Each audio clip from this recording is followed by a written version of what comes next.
Here we are again. Massive welcome to all of you 7,553, I think, subscribers. And of course, first-time viewers to our brand new series here, Cyber's Got Talent on infosec.live, where we get to showcase the amazing talent we have in the infosec.live community.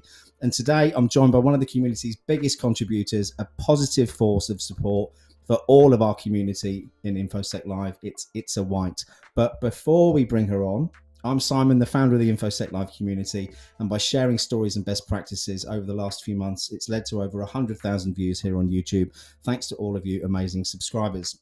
However, all of this came from somewhere. Where did it come from? It started in the community, where we have study groups, mentor sessions, regular networking sessions to help you raise your game in cybersecurity at no matter what level you are in your career. And on Friday, which is tomorrow, we are kicking off our exclusive Ask the Expert series, where you, our community members, can gain advice and guidance from leaders in the industry. And tomorrow we have Alex and Ryan from the Adeptus group helping with all things recruitment. Want to get involved and join?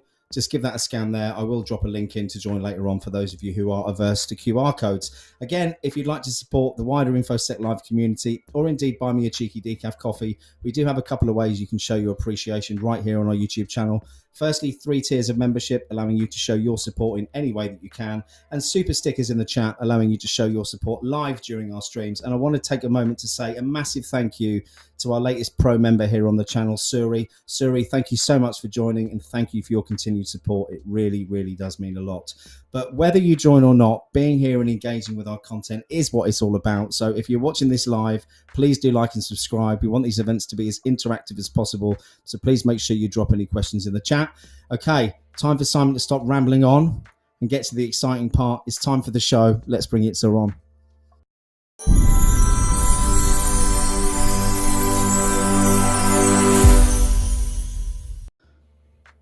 Welcome.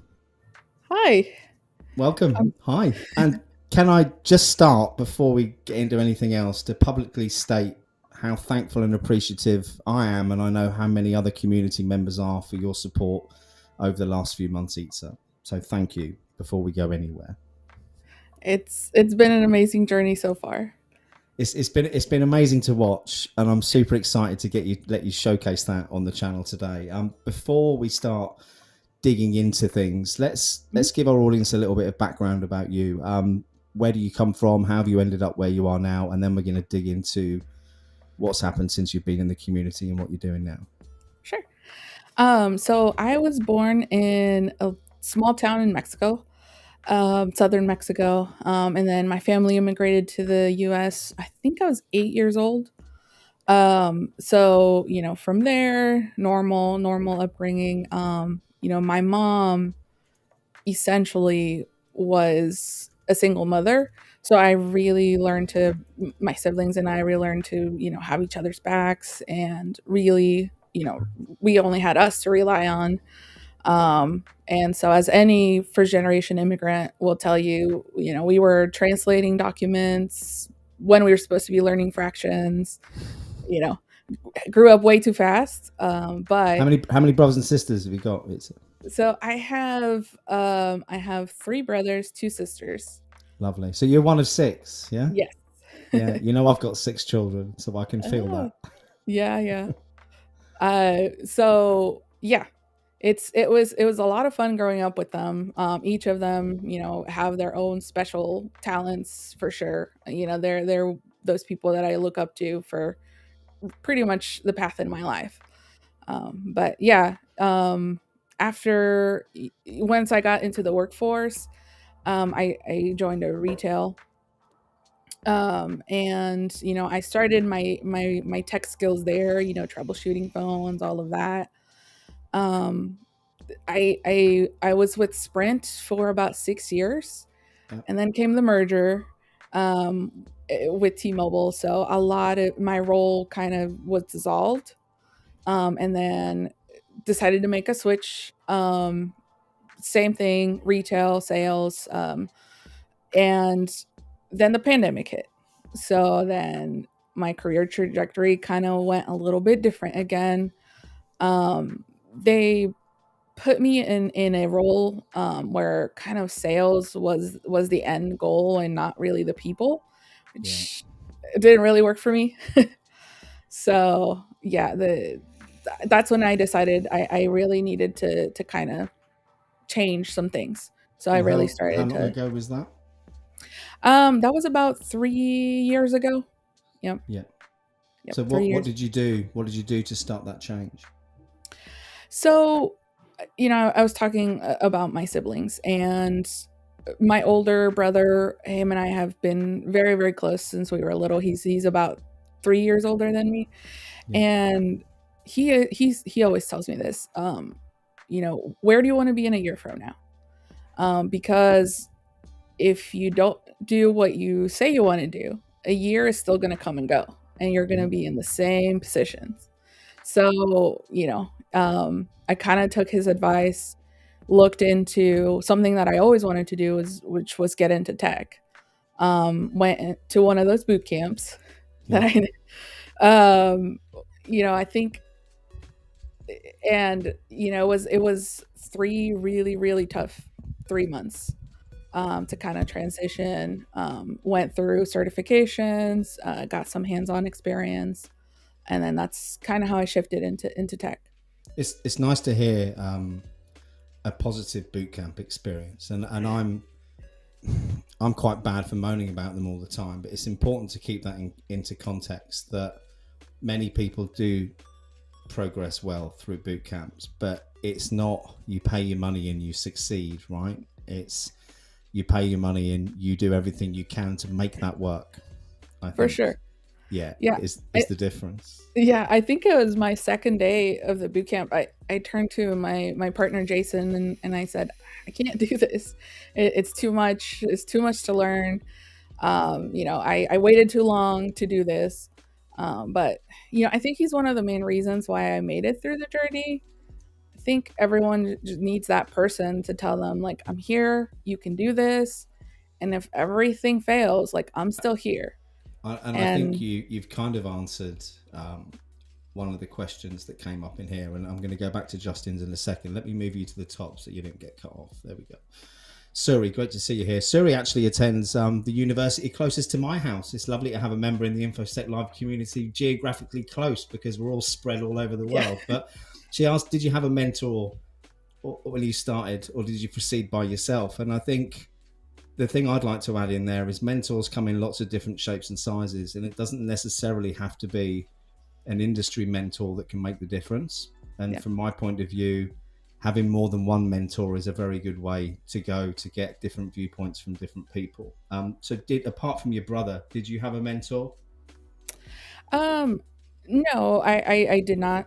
And that's kind of one of the things that I really aspire to be. Like, I said we didn't really have anybody to lean on when we were growing up, and so this is something I say a lot. I kind of want to be who I needed when I was Yeah, growing up or when I was transitioning into cybersecurity. I want to be that person for someone. yeah. So that's one of my main goals for sure. But no, just a lot of support from my family and my partner Jason. He was there whether I failed and he was my biggest cheerleader. It's a lot of times we take a look at these people that are doing what we want to do, and we don't realize that they have those relationships that Yeah. are there. I somebody. completely agree, and I Yeah. think I see Joe's in the audience agreeing there as well. And isn't it strange how who we become is formed by our childhoods a lot of the Mhm. time? So you going back to the point of your mum being a single mum. Yeah. My mum was a single mum from when I was about 12 years old. My dad left home, and I never really had. This is a bit deep for a Cyber's Got Talent. I never really had that father figure, and still Mhm. don't have that father figure. And I think what that's done to me, I've made some horrendous mistakes throughout my life. But the one thing I've always tried to be is a good parent, Yeah. and to kind of break that repetitive mold that can happen, Hmm. when you just end up following what's happened before. And I think that then has naturally progressed in this industry, like you, to wanting to see as many people as you can succeed. And I don't want everyone to succeed, because like you've said, you have to put the effort in yourself, and those people who are determined, they deserve the support, right? And you Yeah. have been, we'll come on to how you came into the community in a bit, but you've been one of those people who is there for people in the community, and we need more people like that, is my point. We definitely do. And, somebody asked about mentors, and I do have a few now. Yeah. Justin's probably in here. Paul Robinson has been amazing. I had, the person that gave me my first role in tech, Jenna Poe, she was amazing. She was a leader, pushed for me, got to know me, got to know what my career goals were, and then helped me get there. And I think, you like us growing up, we grew up with different lived experiences. Yeah. And I think that having different mentors with different lived experiences 100%. is so helpful, because It is. Paul looks at it a different way, Justin looks at it a Yeah. different way, and they know me in different ways. Yeah. So it's very helpful. I mean, I've got, let me say them out loud. So people I'd consider as my mentors at the moment is Steve Hindle over Mhm. in Tampa, Professor Buck Rogers, who's actually localish to where we are in the UK, Jay Tilson, who's field CTO for Axis, and another one would be Steve Armstrong, who's I think head of sales for Apex or IQ, and they all bring something completely different Yeah. to the table. And it's been, for me, who was a very arrogant person for a lot of my adult life and thought that I knew best, Mm. one of the things that contributed towards my downfall, apart from my stupid behavior, was the fact that I would never listen to other people. And I think it's been a real eye-opener. Big love, Steve. It's been a real eye-opener. And Justin's just landed me in trouble now, and you're absolutely right. But she's not a mentor, Justin. Mrs. Lindstead is the reason I'm still alive here today, because if she wasn't, I wouldn't be. So she's more than a mentor. She's my Mm. rock. Did I Yeah. recover that before I got told off by my wife if she's watching? Let's go back to dig into a couple of these questions in here, because I think they're relevant to what we're Sure. going to move on to next. So Justin obviously asked, how important is mentorship when breaking into cybersecurity? I mean, I think Yeah. from what we've said the last 5 minutes, we've answered that, Justin, and it's great to hear that you've had such an impact on Itza's career as well. Yeah. And then I, Suri has asked a question, and I know Suri, I think Suri, you're doing your master's in cybersecurity at the moment, so she'll be looking for a job come next year. How did you get that break? How did you land that first role? yeah. I think it kind of ties, together, both what Justin said and what Sherry said. Having mentors that give you a different perspective. Justin and Paul have helped my confidence so much. And that can help you so much. I blindly applied for every tech role that there was. And then I used everything that I had learned from my previous roles. I knew that I didn't have the tech skills. I knew that I had the theory because I had gone through the boot camp and had gotten those certifications, but I did not have the tech skills. If you asked me super technical questions, I was not going to be your person. No. So I came in, being in sales, kind of selling myself and my skills, my communication skills, talked a lot about that and talked about my drive. talked about how if I don't know an answer, then I will go and try to find it. I will read up on it. I will do what I can. And I think that a lot of us, have those skills that, people call soft skills, Yeah. that can help you get in that door. For sure. It sounds like a combination of determination and transferable skills that you've had from doing previous things. And I think worth mentioning now, I did a little questionnaire in the community a couple of days ago about what training, support or extra education would you like, and several people have said soft skills. So after this tonight, I'll create an event for next week in the community. There is a soft skills secrets mini course in there, which is free. If anyone wants to go through that, it's on the tab on the left, but I'm going to go through that course. We'll open it up to maybe 15, 20 people in the community. So if anyone wants to get involved, join the community and keep your eyes open for that. Justin's mentioned a really good point, actually, which is, as a mentor, I learned from Itza. And I think it is completely a two-way street. Yeah. And I think being a mentee is a skill in itself, because you have to use these. You have to be prepared to listen. Yeah. And also you're going to know things that your mentor doesn't, and you can help to educate them in certain ways. So the way I've come in, Suri, is from a kind of sales and business background. And I've tried to use that to help people who are predominantly tech background to then improve that aspect. So I think that can definitely work. Good to see you here, Marianne, as well. Marianne's asked a question for you, Itza. We will get into how you got into the community soon, but I want to keep bringing these up. Have you experienced any difficulties from being a woman in tech? And if you have, how have you overcome this? That's a great question. Right. So I am one of two women in our engineering team, and we are the first analyst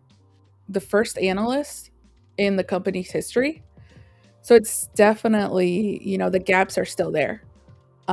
So yes, there is a lot of, what we as females already know. There's a lot of having to prove ourselves, having to you've try. got that constant battle against unconscious bias that is rife. Yes. Right?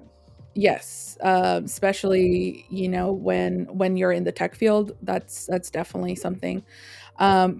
Again, how I overcame a lot of that is just advocating for myself.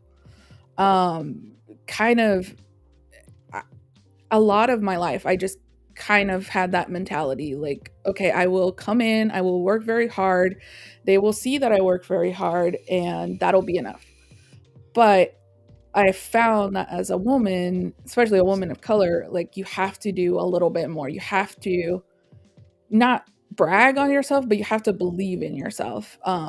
Bit of self-promotion never hurt anyone. It's Yep. So it's a hard thing to do if you're not that kind of person, though, isn't it? I think it is, and I am not. But again, having those people in your corner that believe so much in you, that helps you believe in yourself, I think is very crucial. Yeah, so I agree, and I think by supporting others, if you don't want to blow smoke up your own arse, sorry about the language, if you don't want to take that approach, or you don't feel comfortable doing that, publicly supporting other people and helping them achieve can also do you favors in that regard. When it comes to employers looking. Suri, I noticed you mentioned in there that you need a mentor. There are so many people in the community who would be prepared to help. Send me a DM when after the show in the community, and I'll introduce you to 5 or 6 people. You can have chats with them, and then you can work out who it is you want to work with. I'm sure Itza might be open to that as well. Of course, just land you in it there, right in the middle of the live stream. Talk to me now about, so you landed your first role. Talk to me about how you came across the community and what happened. So I came across the community kind of right after I had my health stuff. I was wanting to get a little bit deeper into cybersecurity and grow those skills, and I just started connecting with people on LinkedIn.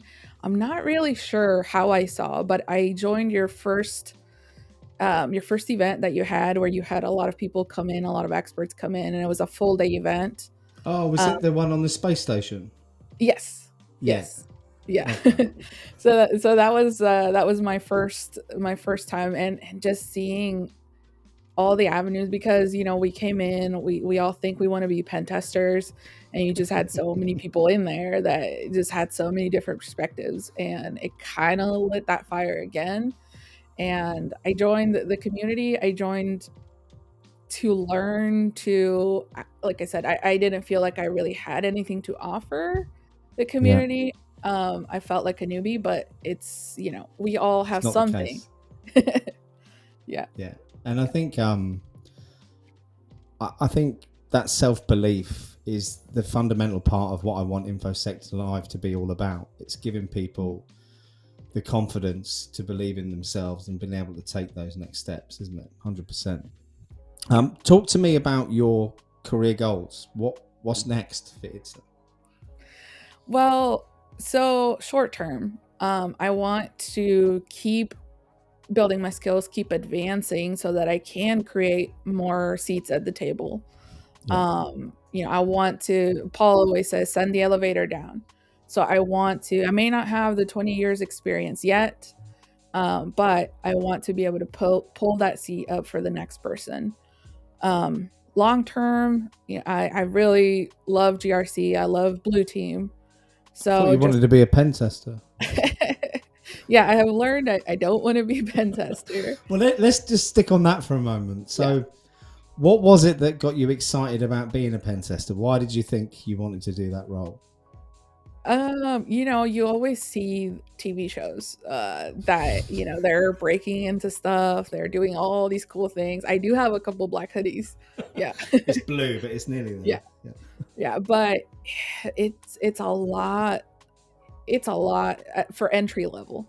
Yeah. That's not to say that I don't ever want to be a pen tester, but right now I love what I'm doing, and so I want to keep on building those skills. Yeah, and I think I agree. It isn't an entry level position. However, I have seen 3 people since the inception of the community come straight into the industry and land a junior pen tester role within 6 months. The difference they had over everyone else wasn't masses of technical ability. One in particular, the lady's name escapes me, the girl's name, but she used to run safari excursions in Africa for 7 years, got split up with her husband, came back to the UK, decided that she needed a career, did a 6-month boot camp again. But what she was really good at is this, talking to people. And she landed a job, I think, on her second interview. But that isn't the norm. Right. But it is possible. So I don't want to rain on anyone's parade out there who wants to come in as a junior tester, because I think it is possible. But it's a very, very hard thing to do without some serious fundamental knowledge, I would argue, around networking. Dr. Van Houten's in the house. No scones or cream today, Jonathan. You mentioned it's fun for sure. You did that for the DoD. It's tough though, because you can get pigeonholed, and that's a very good point. And a lot of leaders I've spoken to over the last couple of days, because I'm interviewing people for more CISO experiences, they all call themselves generalists. None of them are specialists. So do you see yourself specializing, or do you see yourself trying to be more of a generalist? I think so for my current company, we support a lot. We support K-12 organizations. Yeah. So I have become a big advocate for that, because it's such it's such an organization that doesn't have the funding that most big corporations have, or a lot of people don't take security seriously there. That to say, there's so many different things that they deal with, right? They deal with financials, they deal with student data, so I think a generalist is kind of what's needed in my current role, for sure. Okay, thank you. Other than accessibility and cybersecurity course, so Justin mentioned that he's a generalist. Of course. Other than accessibility, and I know you're doing a big push on that, Justin, and I have tried to do my bit since we've had a conversation and put alt descriptions on my pictures. Maybe I don't get it right every time, but I'm continually trying to improve. And I hope that for those watching on LinkedIn, there are captions available for this. I can't get it to work on YouTube because of the fact these shows are live and they come through Restream. It doesn't offer me that feature. So if anyone knows of a way that I can change that for YouTube, that would be much appreciated. Here we go. Jonathan's made a really good point. I think in order to be a generalist, you first have to be a specialist in various areas. And once you realize that the more you learn, the more you realize you don't know, you then become a generalist. And I think this industry is very good at letting you know how little you know. Yeah. Right? Yeah. Joe's put a comment in here as well. I want to bring that up because this is what community is all about. Itza inspired me to join Team GRC to make use of my generalist skill set. That's a good one. And Suri, you got another question here. I'm going to bring that up. Did you do any CTFs at the beginning, or are you doing it at all? And if you did you find it helpful? I have actually never done a CTF. No. I have always been kind of hesitant to do a CTF just because I don't know what it entails, and I'm a little bit of a perfectionist. But that's not to say that you can't go in and do CTFs and be amazing at them. That's not something I've ever done. It's something that we're going to do more of in the community. So when I founded the community back in 2021, we did have active CTFs running quite a lot, but it's quite labor intensive. Yeah. And it takes a lot of people to get involved to do it. So I've kind of steered clear of it, but I am in discussions with a couple of firms to offer the community some CTFs. I mean, I'm looking for a link here is what I'm doing while I'm trying to talk to you. There's a gamified platform called World of Haiku. Oh yeah. I don't know if you've seen that, Suri, but that's like a dystopian cyberpunk version of a CTF that's really, really, really good. That's worth a look. And obviously if you want that kind of practice, you've got the usuals, haven't you? You've got Hack the Box and you've got Try Hack Me. I know Joe's romping up the path on Try Hack Me at the moment. Joe, if you're in the audience and you're listening, have you found that useful? I think the question would be from me there, maybe to help Suri out a little bit. I'm dropping the link in there, Suri, for World of Haiku. If you are interested in doing it, I can probably get you a month's free access, so don't go and pay for it. Yeah, World Haiku is definitely fun, and I've gone through that. Let's Defend, Hack the Box, all of those trainings for sure. Okay. Can you hear me all right on my mic? Because I'm getting some feedback that it's quite quiet. You can. Okay. All right, brilliant. Steve, it might be just you, although I have worked out with this condenser microphone that if I haven't got it this close to my face, you can't really hear what I'm saying. So I do need to keep it close. Phil Sluzar, great to see you, Phil. Try Hack Me is a great guided platform for both blue and red teams. And Suri said that she's part of HackerOne CTFs. Oh, okay. So you know all about it already. And World of Haiku is probably a bit basic for you, Suri. So just ignore that. Last question, because we're pretty much out of time. Talk to me about any challenges you've had and how you got through them, because that's a story that people like to hear. Well, I think my most recent challenge that I kind of went through, and I talked a little bit about it already. So earlier this year in February, I woke up. Something felt wrong. I couldn't really move my left side. That's the side I sleep on. So I tried to wake up my husband to let him know like something just doesn't feel right, and all that came out were sounds, which really, really scared me. I think it scared him too. But so he woke up, called 911. We went to the ER. The doctor there almost sent me home because he thought it was a mental episode. But then they did some more testing and they found out I did in fact have a stroke. So I've been working with a speech therapist since then to kind of get my speech back. My brain did rewire some new speech pathways. Yeah. I still have some issues with my speech, with my reading. But I have found, new tools that I can use like Speechify, which I know Justin's a huge proponent of all those tools that kind of help you. In my physical, I'm still working to get that back. But my I had to build new pathways for my speech. My Spanish is still a work in progress. My speech therapist thinks that it was because I spoke to my husband. Had I spoken to my mom first, maybe my brain would have decided that Spanish was No better. way. Is that how it So works? That's so interesting. that's what she Who said.